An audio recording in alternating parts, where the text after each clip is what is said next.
That is the subject of this evening's Talking Points memo. Many Americans, including this one, believe Barack Obama's emotional attachment to the Muslim world has hurt the USA.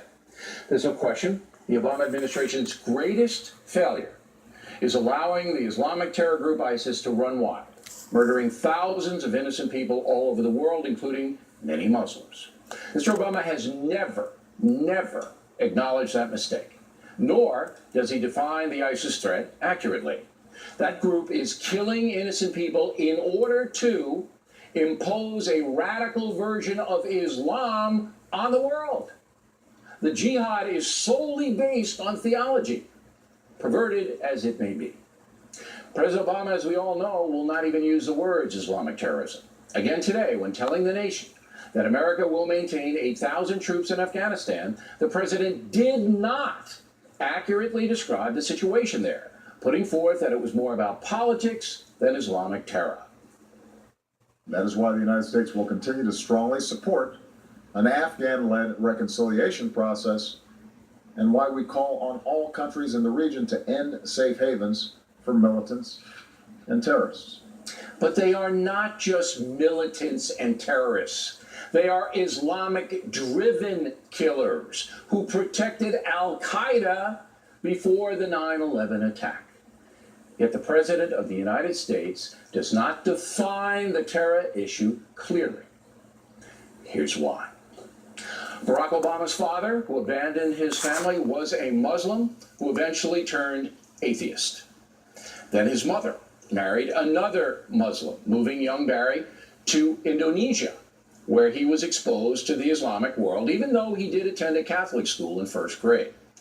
According to his half-sister, Barack Obama attended his half-brother's wedding in the early 1990s. Malik Obama was a Muslim. The Factor has obtained pictures, allegedly from that wedding, which we believe was held in Maryland. Details on the ceremony, the exact location, whether the reports that Barack Obama was the best man, are very difficult to verify at this point. What we can tell you with certainty is that Barack Obama has deep emotional ties to Islam. As a boy, I spent several years in Indonesia and heard the call of the azan at the break of dawn and at the fall of dusk. As a young man, I worked in Chicago communities where many found dignity and peace in their Muslim faith. The apology tour. Now, to some extent, I can identify with President Obama on the religion issue. As a Roman Catholic, I was appalled when the priest pedophilia scandal broke. There's absolutely no excuse for the Catholic Church covering up many horrendous crimes. However, like Barack Obama, I do make the distinction between the faith and the people who abuse it. The church is not the men who run it. The church is the abiding theology behind the doctrine of Jesus. And the country is the abiding philosophy behind the Constitution. And I think if everybody understood that, you could put it in perspective. But here's where I depart from the president. I went after the American leaders of the Catholic Church with a vengeance. As we now know, the leaders of the Catholic Church in America covered up the sexual abuse, at least some of them did. It's my opinion that Cardinal Law in Boston could be arrested and charged with criminal negligence in the matter. Remember, Law admits transferring pedophile priests to places where they had continuing contact with children. Americans have a right to demand, and I mean demand, that their authorities take care of Cardinal Law, not the Pope. That American authorities take care of a man who aided and abetted the molestation of American children. We have the right, every American citizen, to demand that this Cardinal Law is removed. It's way beyond just Catholic.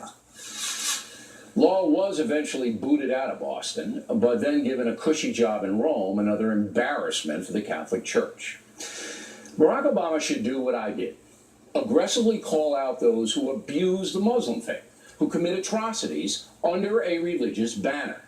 He should make defeating the jihad a central issue and stop trying to diminish Islamic terrorism by avoiding the simple truth. Radical Islam is a direct threat to the entire world. Whether they live in Afghanistan, Iran, Iraq, Syria, or Africa, it is Islamic killers who are the central problem on the planet.